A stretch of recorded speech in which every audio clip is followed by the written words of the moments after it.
पिल्लूनं तुम्हाला सांगितलं इडल्या छान झाल्यात म्हणून, तर आता मी तुम्हाला दाखवते की खरंच इडल्या छान झाल्यात. तर बघू शकता इथं चमचा, कुठलीही सुरी वगैरे न वापरता इडल्या अलगद हाताने निघतायत. इडलीतून थोडंसं बाहेर पीठ आलेलं ते सुद्धा कसं निघालंय बघू शकता. एक इडली तुम्हाला तोडून सुद्धा दाखवते. एकदम कापसासारखी मऊ लुसलुशीत इडली तयार आहे. आज मस्त इडली चटणीचा बेत आहे.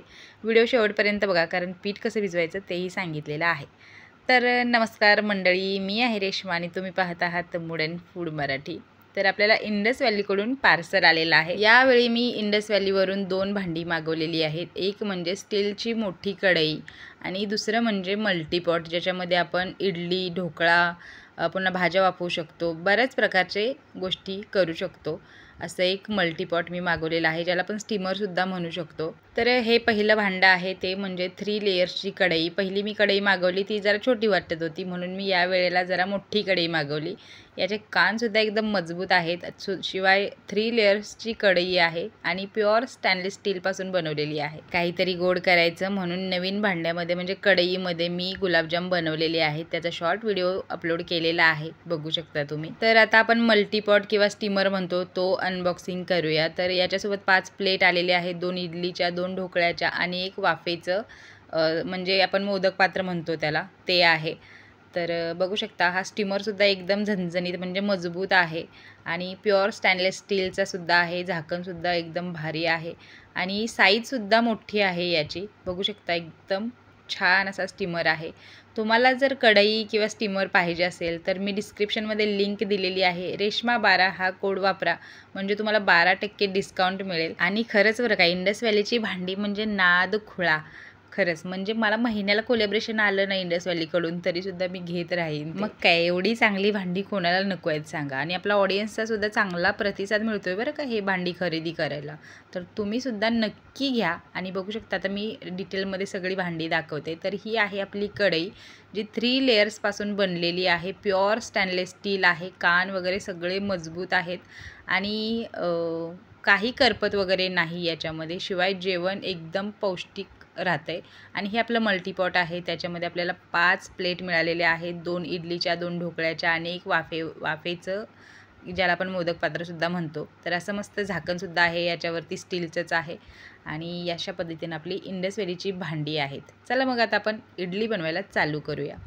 तर इथं मी 4 वाटी तांदूळ घेतलेले आहेत. घरचेच तांदूळ आहेत, ज्याचा मी भात बनवते तेच. कुठलेही इडलीचे तांदूळ किंवा अमुक तांदूळ तमुक तांदूळ नाही आहे. आता प्रमाणाचं म्हणाल तर 4 वाटी तांदूळ, 1 वाटी उडदाची डाळ छान स्वच्छ 3-4 वेळा धुवून घ्यायचे. एकदम ट्रान्सपरंट म्हणजे तांदूळ दिसला पाहिजे असा पाण्यातून बघितला तर या पद्धतीने बघू शकता एकदम ट्रान्सपरंट झाला पाहिजे.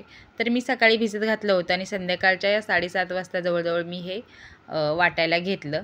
तर बघू शकता या पद्धतीने आपल्याला वाटून घ्यायचं आहे. पाणी पहिल्यांदाच घ्यायचं नाही, पहिल्यांदा डाळ आणि तांदूळ घ्यायचे, वाटून घ्यायचं. गरज लागली तर थोडंसं पाणी ॲड केलं तरी चालतं आहे. याच पद्धतीनं मी सगळं पीठ जे आहे ते छान मिक्सरला वाटून घेतलेलं आहे, बघू शकता. तर मी सकाळी डाळ तांदूळ भिजत घातले, रात्री ते वाटून घेतले आणि रात्रभरासाठी हे आंबवण्यासाठी म्हणजे फर्मेंट होण्यासाठी मी ठेवून दिलं. शेगडीच्या जवळ ठेवायचं म्हणजे मस्त पीठ फर्मेंट होतं, आंबतं. आणि बघू शकता मस्त आपलं पीठ सकाळ सकाळी छान फुलून वरती आलेलं आहे. याच्यामध्ये मी कुठलाही सोडा वगैरे वापरलेला नाही, म्हणजे रात्री टाकला नव्हता सोडा, तरीसुद्धा किती छान पीठ आंबलेलं आहे. उन्हाळ्याच्या दिवसात हे पीठ छान फर्मेंट होतं, थंडीमध्येच त्याचा थोडासा प्रॉब्लेम येतो. तर याच्यामध्ये चवीनुसार मीठ घालायचं आणि सोडा घालायचा आणि छान मस्त हलवून घ्यायचं. मला असं इडलीचं पीठ हलवायला नाही का खूप भारी वाटतं माहिती आहे का. तर सोडा आणि मीठ घातल्यानंतर आपल्याला पीठ एकाच डायरेक्शनमध्ये छान असं मिक्स करून घ्यायचं आहे. बघू शकता या पद्धतीनं आपलं जे पीठ आहे ते तयार झालं पाहिजे. आणि खरंच मला खूप आवडतं पीठ असं मस्त हे करायला. जास्त पीठ पातळ नको आहे, या कन्सिस्टन्सीमध्ये पीठ पाहिजे. तर पहिल्यांदा मी जो इडलीचा स्टीमर आहे आपला इंडस व्हॅलीचा, तो मी गॅसवरती ठेवून पाणी उकळायला ठेवलेला आहे. दोन्ही प्लेटला मी छान असं तेल लावून घेतलेलं आहे, बघू शकता. दोन्ही प्लेटला तेल लावून झाल्यावर मी याच्यामध्ये इडलीचं जे बॅटर आहे ते घातलेलं आहे. आता इथं मी तुम्हाला एक महत्त्वाची टिप सांगते, ती म्हणजे कधीही उन्हाळा, हिवाळा, पावसाळा तुम्ही इडली बनवत असाल तर पहिल्यांदा स्टीमरमध्ये पाणी उकळायला ठेवायचं. पाण्याला चांगली खळखळून उकळी आली की त्याच्यामध्ये इडलीच्या ज्या प्लेट आहेत त्या ठेवायच्या इडली वाफवण्यासाठी. बघू शकता इथं पाण्याला उकळी आलेली आहे आणि मगच मी तिथं त्याच्यामध्ये प्लेट घातलेले आहेत आणि झाकण लावून छान 10 मिनिटं आपल्याला हे शिजू द्यायचं आहे.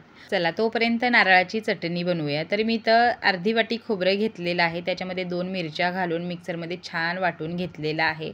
आणि बघू शकता इथं इडली मस्त फुलून वरती आलेली आहे. आता ह्या प्लेट काढून बाहेर ठेवूया, म्हणजे थंड होतील. एकावर एक प्लेट ठेवायचे नाहीत, नाहीतर वाफेचं पाणी पडून इडली चिवट होते. नंतर मी खोबऱ्यामध्ये थोडंसं मीठ घातलं आणि तेल गरम करून त्याच्यामध्ये मोहरी, नंतर उडदाची डाळ आणि कढीपत्त्याची फोडणी देऊन त्याचा तडका जो आहे तो मी चटणीमध्ये टाकला आणि छान मिक्स करून घेतला. कोथिंबीर संपली होती, नाहीतर मी कोथिंबीरसुद्धा घालते चटणीमध्ये. तुम्ही वाटल्यास घालू शकता, नाही वाटल्यास राहू दे.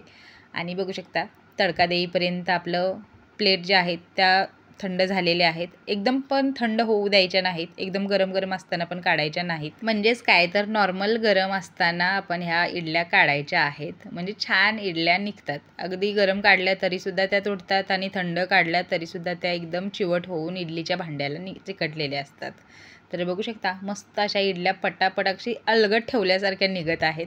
तर सगळ्या इडल्या मी इथं काढून घेतलेल्या आहेत आणि तुम्हाला तोडूनसुद्धा दाखवते एक इडली. कशी मस्त स्पॉन्जी झालेली आहे इडली, एकदम कापसासारखी मऊ लुसलुशीत. पिल्लूला तर खूप आवडली. बरं तुम्ही इडलीसोबत सांबार बनवलं तरीसुद्धा चालतंय. आम्ही चटणीसोबत कम्फर्टेबल असतो, सांबार असलंच पाहिजे असं काही नाही, म्हणून मग मी फक्त चटणीच बनवलेली आहे. तर नेक्स्ट टाईम कधी बनवेन तेव्हा सांबारसुद्धा बनवेन. तर मस्त मी इथं प्लेट सर्व केलेली आहे आणि चला मग या इडली खायला. तर अजून एक मी तुम्हाला गोष्ट सांगते, ॲल्युमिनियमच्या किंवा कुठल्याही स्टीलच्या भांड्यामध्ये पाणी उकळलं ना तर त्याच्यामध्ये आपल्याला लिंबू टाकावा लागतो, ते काळं होऊ नये म्हणून. पण या भांड्यात बघा मी लिंबू वापरले नाही तरीसुद्धा हे भांडं जसं आहे तसंच आहे, काळं झालेलं नाही.